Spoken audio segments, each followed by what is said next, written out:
The recession is coming to take your construction business, and there's nothing you can do about it. Actually, that's not true. There are a lot of things you can do about it. And today we're going to talk about 23 tactics, strategies, and methods that you can execute right now to get ready for the upcoming recession. If you don't know who I am, my name is Quindemil. I'm a construction consultant, and I specialize in helping contractors grow their business. Listen, I've worked with over 3,000 contractors, so I've seen the good and the bad. I see what the winners are doing, and I see what the losers are doing. In every single one of these videos, I'm bringing you jam-packed value on what you can do in your construction business. And today we're going to talk about 23 methods and strategies that you can implement right now in your construction business so that you do not get taken in the next wave of the recession. The reality is that every 10 to 15 years, a recession comes to our economy. And why is it typically that it happens? 2 years ago, we were seeing shutdowns because of COVID. They were pumping money into the economy, trillions and trillions of dollars, and everybody was happy. They were getting their checks in the mail from the government. They were getting help. They were getting their PPP loans. But guess what's happening? Now it's time to pay up. The way that the economy recovers is interest rates go up. People that normally would buy houses, they are not able to afford them anymore. The cost of housing is going up. So people are not qualifying for loans anymore. So they're forced to go to apartment rentals. And that's why you're seeing them pop up all the time. And what's the next thing that happens? People that would normally in the summer do a construction remodel, or businesses that want to buy a building, or they want to expand their property, or they want to get a new office space, they're going to hold back because there is a lot of uncertainty going on in the economy right now. So people are scared. People don't want to use their money. They want to hold on to it. And guess who that affects first? It affects construction. Actually, in reality, it affects real estate first, and then it affects construction, and then it affects the rest of the world. And the economy in general, you're going to start seeing a massive shift. So without further ado, let's get into the 23 tactics and tips and strategies to make sure that doesn't happen to you. Tip number 1, build yourself a system of leads. There's nothing worse than having to rely on word of mouth, Angie's List, Home Advisor, and almost begging people to give you work that it's not guaranteed. Like, how can anybody run a business when you don't have options? And I see a lot of contractors doing that. They're hoping for word of mouth. They're hoping for people to send them bids. So they only get a couple bids trickle in, 3, 4, 5 a month, and they have to make every single one of them work. What are you going to do when those 5 bids that normally trickle in, maybe once every 2 months, 1 or 2 come in? Because ultimately that's what's going to happen in the recession. So tip number 1, make sure you flood your company with so many leads and options that you have a lot of choices. Tip number 2, get behind enemy lines. Now, I say this kind of like a joke, like getting behind enemy lines, but the truth is that whenever you bid for a company, a lot of people, they treat construction very transactionally. They try to be the low bidder. They try to come in cheaper. They try to compete on price. And ultimately, this is what everybody's doing. So normally in business, the idea is whatever everybody's doing, you got to do the opposite. So getting behind enemy lines essentially is whatever you have to do to get your foot in the door. Go visit them. Go get to know them. Go pass by their office 20 times in the next 6 months so you can get to know them. Or what I like to do is bid super low on cost so your number looks attractive, and then win them over with the productivity, the expertise, and you showing up and killing it on the job site. That's how you get behind enemy lines. Because once you get the first job, and it's easy to get the first job, all you have to do is bid super low, bid at cost. Everybody's trying to compete on numbers and numbers and numbers. Bid at cost. Come in low, win the job, knock it out of the park, hit a home run, and every general contractor, every architect, and every developer is begging, they're needing contractors that actually do a really good job. Because let's face it, nowadays construction people are just so terrible that if you're that refreshing that comes into their business, they're gonna marry you. They're gonna want to keep using you over and over and over. And then guess what happens? Now that you're behind enemy lines, you get to know the project managers, the vice presidents, the owners, the estimators, the senior estimators, all the important people. You're not gonna have to compete on price anymore. You're gonna be able to compete on your value. Tip number 3, keep your overhead low. The biggest mistake I see contractors making is they hire a bunch of people, they get an office, they start buying trucks. And when you start executing a lot of the strategies that I teach, you start winning jobs real fast. So the natural tendency is, hey, let me spend more money. Let me buy a nice house. Let me buy a nicer car. Let me hire a bunch of people. Try to keep your overhead down. Use subs, use 1099 employees, use groups. Try to not have a salary or a payroll or something over your head. What's funny is that my old boss used to say, make sure you can kill him and sleep well that night. What he was referring to is make sure whoever you hire, whoever you work with, that you'll be able to fire them if they don't perform, and that you'll be able to sleep that night, and you're not gonna have to worry about like seeing them at church or seeing them like in their group of in your group of friends. So use subs and don't hire employees unless you absolutely have to. Tip number 4, hire unqualified people.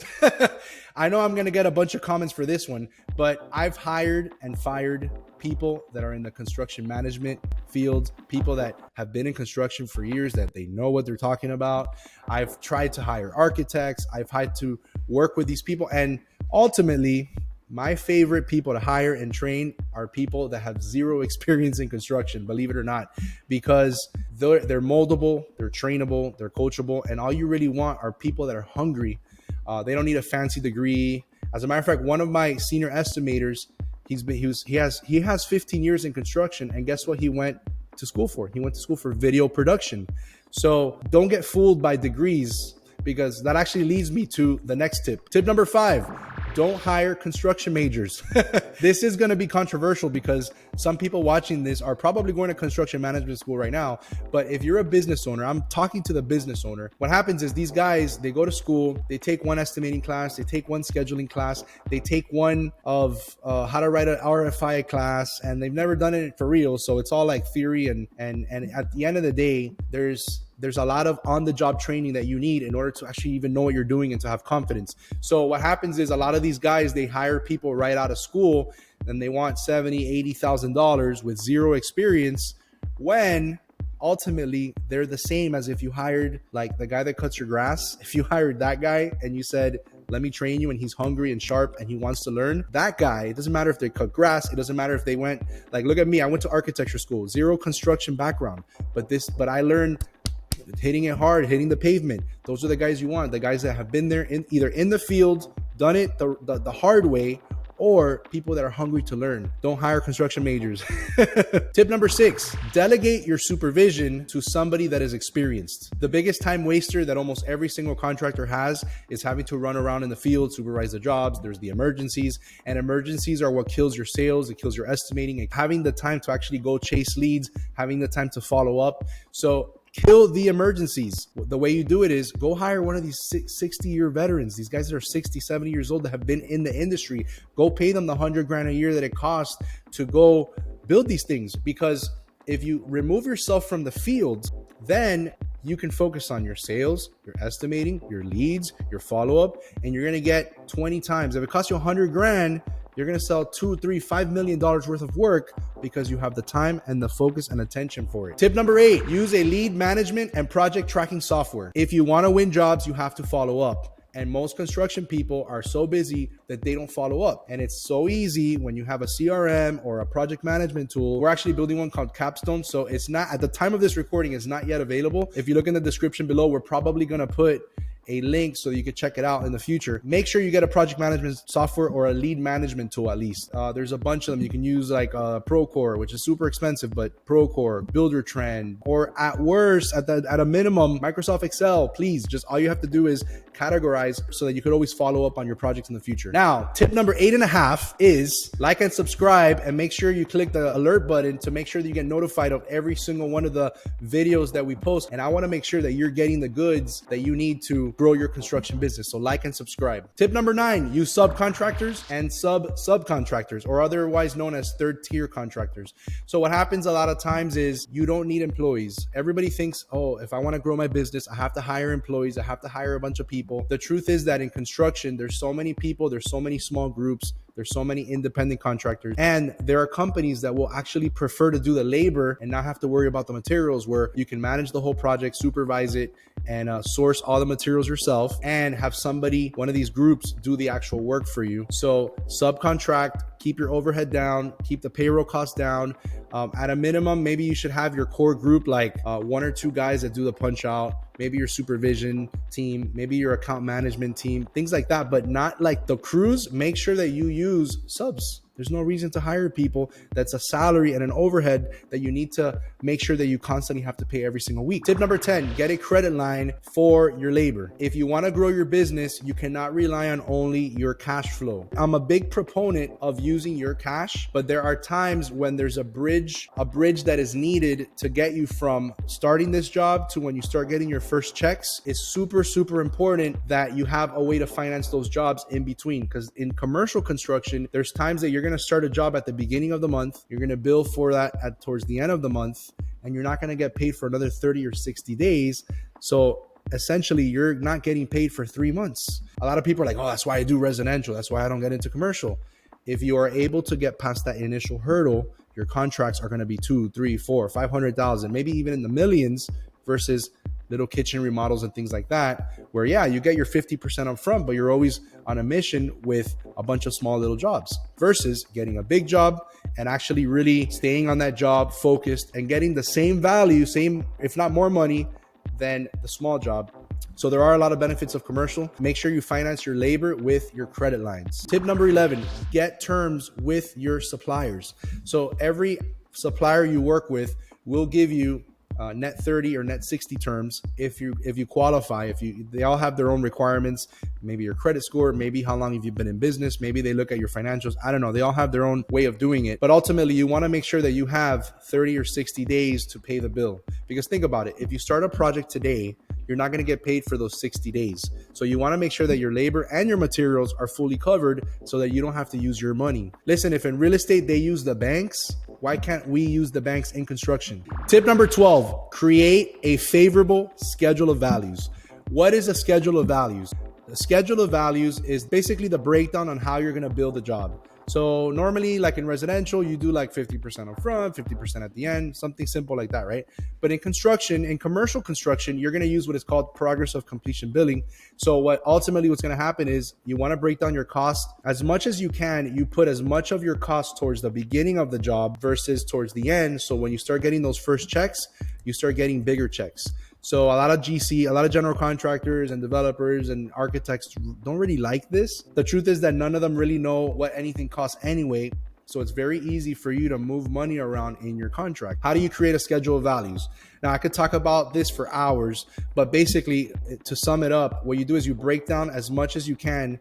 So for example, let's use a drywall contract as an example. The framing of the first floor, framing of the second floor, framing of the third floor, framing of the fourth floor, right? Hanging first floor, hanging second floor, hanging third floor, hanging fourth floor. Then the drywall finish, then the insulation, then the acoustical ceilings. So you'll literally have an itemized list of probably 15 to 20 items where now you can move money around towards the beginning. So if you know you're going to be doing the framing, you're going to put typically a 10% mobilization in the beginning, and then you're going to bill. I used to bill at the end of the framing. I used to have already about 50 to 60% of the job billed for. So maybe we're a job that will take us 6 months. I might bill about 50 or 60% of that job by the end of the first month, because I was able to move the money around, and I can actually teach you how to do that. Tip number 13, get a construction attorney to review your contracts. Nowadays, they're sneaking in a lot of clauses into contracts that are not favorable. So back in the day before COVID, escalation clauses weren't required. So now you have to put escalation clauses in there. Some GCs are actually going in there and saying, or some developers or architects are basically like putting a line item that says you can't do escalation in there, escalation clauses, where basically if the materials go up, you're still responsible for the prices. There's a clause that I know specifically a huge drywall contractor that went out of business because of this one clause. I can't remember the exact name of it, but it's a clause that basically says, if we have multiple projects contracted with you and we have an issue with one of them, then we can hold your payments on all the jobs, and you will be in breach of contract if you walk off the job. So what happened? This construction company actually had 3 contracts with this developer, and they had an issue with one of them, and they stopped paying on all 3 projects.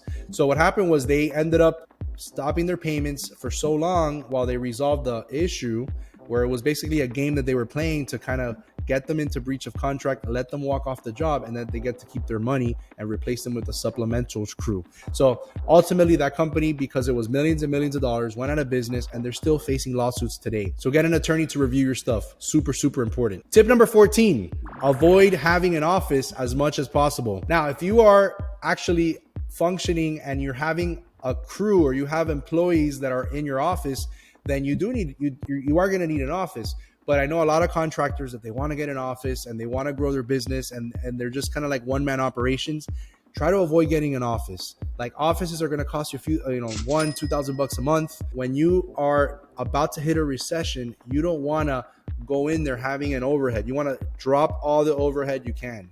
One tactic that you can use is work from home. Have all your employees work from home. All your accounting people, your project management team, they could all work from home. And if you do need an office to rent, you can get like a WeWork, or you can get like one of those Regis offices where you can rent it for the day. Or there's a small cost usually to just have a small office that you can use as needed. Now, let me ask you something. What are you specifically doing to get ready for the recession? Go ahead and put in the comments below right now. Yeah, I'm gonna wait a couple seconds. Go ahead and do it. All right, perfect. Put it in the comments. I want to know what you're doing. And if you have questions on something, put it in there too, and I'm going to respond to you. Let's continue. Tip number 15, build relationships with your clients. Let me tell you something. The biggest frustration I have with my students and my clients is that they keep treating this business like a transactional business. We are in the people business. People. This is what matters. And the way you win jobs is the small talk, the shaking of the hands, the visiting their office, taking them out to dinner, going to the job site, and actually investing in the people.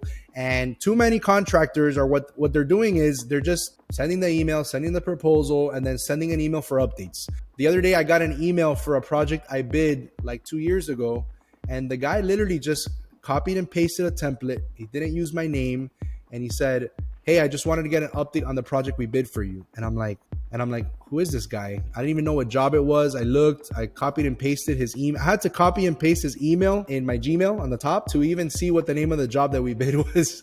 So guess what? That guy's not getting the job for sure. And if he's doing that with me, he's doing that with all his people. And that's transactional. That's not personal. I'm not going to get to know him, and nobody's going to hire that guy because of that. Tip number 16, build relationships with other subcontractors. A lot of times you're going to get referrals from the electrician. I have a friend of mine that just got a referral. He's a GC. He got a referral from an electrician that referred him specifically to go do work because a homeowner was asking, "Hey, do you know somebody?" And he referred him. So you want to make sure that you get in the good graces of the guys that are in the field. These are all people.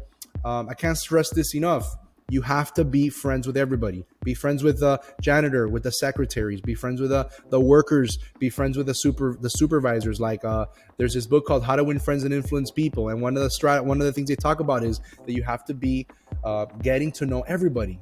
And you have to really get to know the people, because ultimately this business is built on relationships, and that's how you win and get forward. So subcontractors, they know what jobs are going on. They have projects. Guess what? They know what's coming up. So they're going to be able to give you feedback, and not feedback. They know what's coming up. So they're going to be able to give you direction on who to talk to get jobs in the future. Tip number 17, build relationships with your suppliers. Now, I kind of talked about this a little earlier in one of the previous tips when I was talking about suppliers and getting terms. But what you want to do is you want to actually build relationships with the people that work at these suppliers, because a lot of times you can offer them some sort of incentives, or if you become good friends with these people that you're always buying from anyway, with a couple of quick phone calls every once in a while, you can call them and say, "Hey, what jobs do you have coming up? What jobs are people asking for pricing on?" And oftentimes architects, estimating firms, developers, construction managers, they're calling these suppliers to get prices on things, where you can get wind of projects that are coming up. And if one of your supplier buddies says, "Hey, there's this guy, bidding this job, why don't you give him a call?" There you go. It's like an internal referral. Tip number 18, use lead platforms to find projects.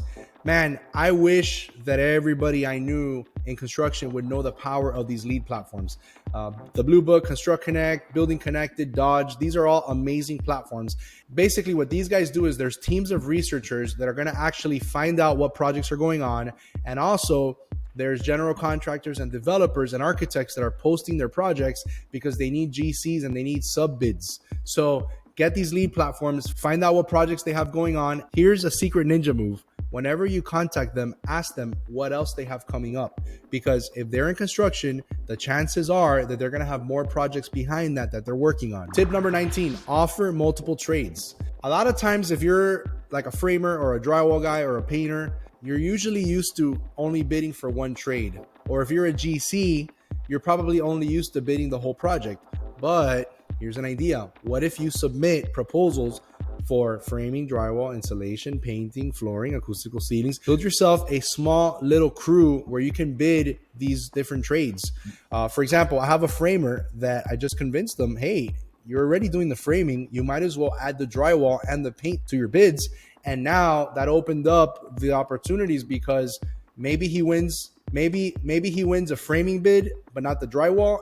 But maybe he wins the painting and the framing, but not the drywall, or maybe he wins the drywall, or maybe he wins the whole thing. And when it comes time to negotiate, you can say, hey, if you give us the whole thing, I can give you a discount because it's not going to require as much supervision. So that's the thought. If you're a GC, bid as a GC and bid as a sub. If you are a subcontractor, try to see if you can put together a framing crew, a drywall crew, a flooring crew, or whatever the trades that you want, but try to put one together so that you can bid multiple trades. Tip number 20, focus on clients that will give you repeat business. Listen, I'm sick of hearing about residential contractors that are doing these little like Angie's List jobs or Home Advisor, or they're getting like word of mouth, doing a small little driveway or a small little kitchen. Man, if you knew the power of finding, you could still do residential, but if you knew the power of finding repeat business from an architecture firm, repeat business from a developer, repeat business from a general contractor.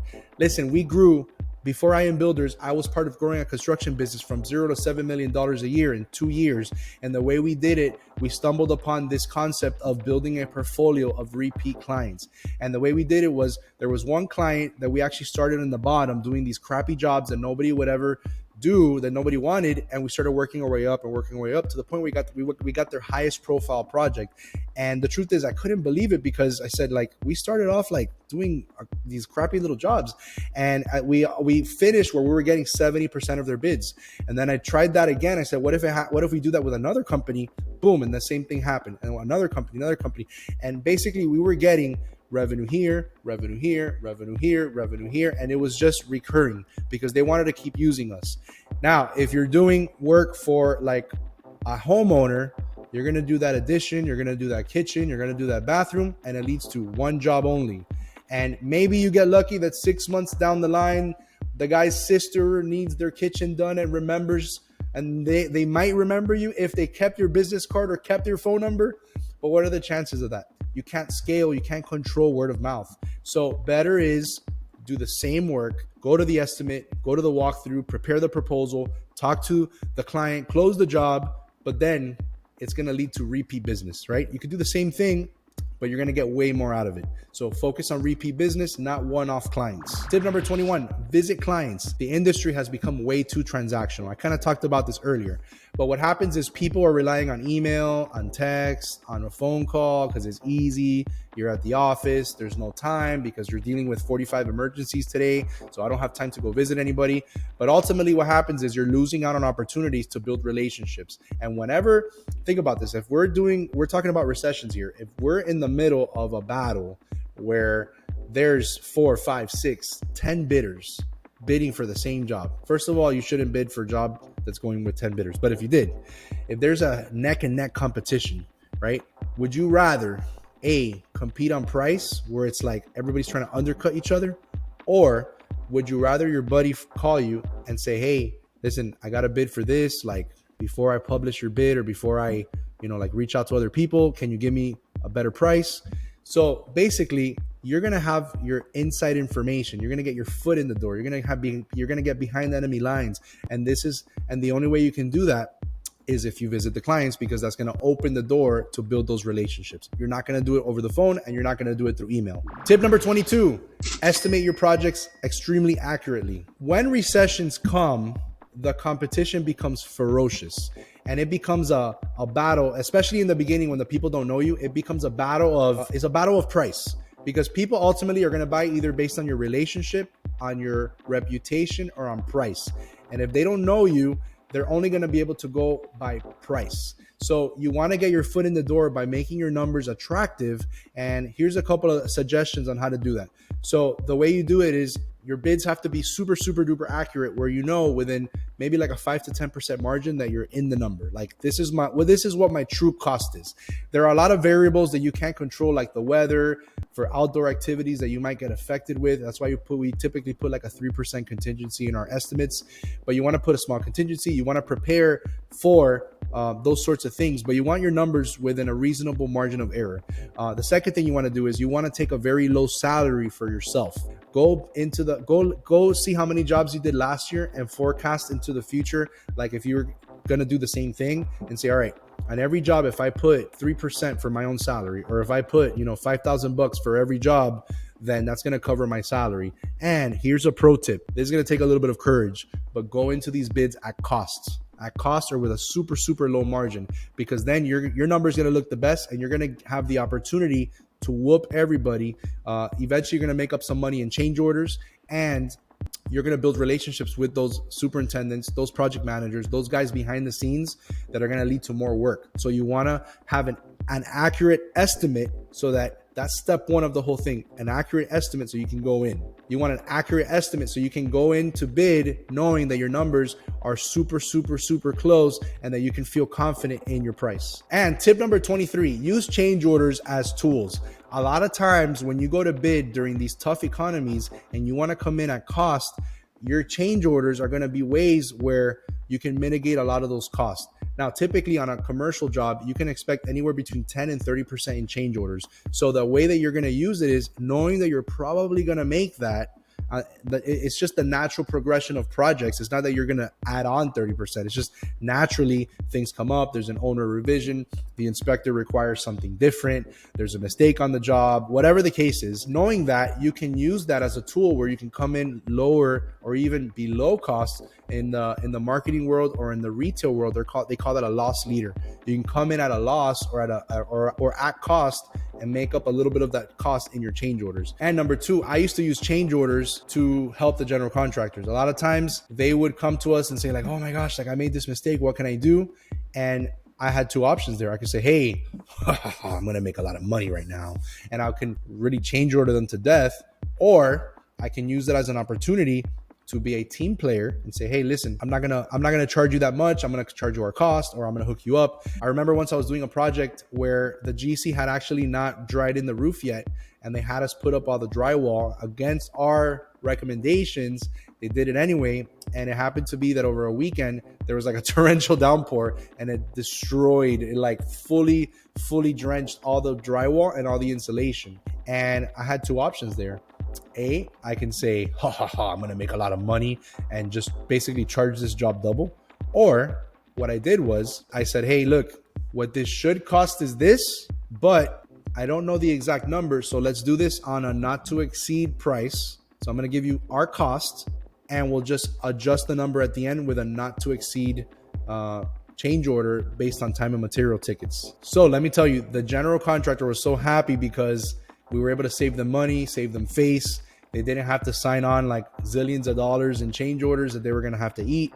And guess what happened? It led to repeat business. Listen, one of the things in business, whether it's construction or anything else, is you want to use problems as opportunities for either showing your character, showing your integrity, your quality. So I had that opportunity where I could say, hey, I can make a lot of money now, or I can invest in these guys and make more money later with way more work. If you notice, all these tips and strategies are essentially making you just a good business person in construction. It's not like, the truth is that there's no way to recession-proof your business, because it's going to hit us all. It's going to hit you. It's going to hit me. It's going to hit Grant Cardone. It's going to hit Elon Musk. It's going to hit everybody. There's nothing you can do to prevent it from coming. But what you can do is get better at selling, get better at closing, get better at building relationships. You can get better at all these things, because ultimately by being a good business person, you're going to cover everything you need to make sure that your business is going to get through that recession. And a bonus tip, so let's call it tip number 24. This is the bonus. If you want expert coaching, you want expert lead generation, you want expert training on that, we can help you with that. We offer a training program for you and your team, where it's more like do it yourself, or do it with us because it's a coaching program. Or you can actually hire us, that we can do all your leads, all of your estimating, all of your negotiating. We can do all of that for you. So if you want to learn more on how you can work with us, right below, there's going to be a button where you can sign up for a strategy session, or you can see one of our videos to learn more on how you can work with us. All right, that's it. So 23 tips, go crush it, recession proof your business, and I'll see you on the next video.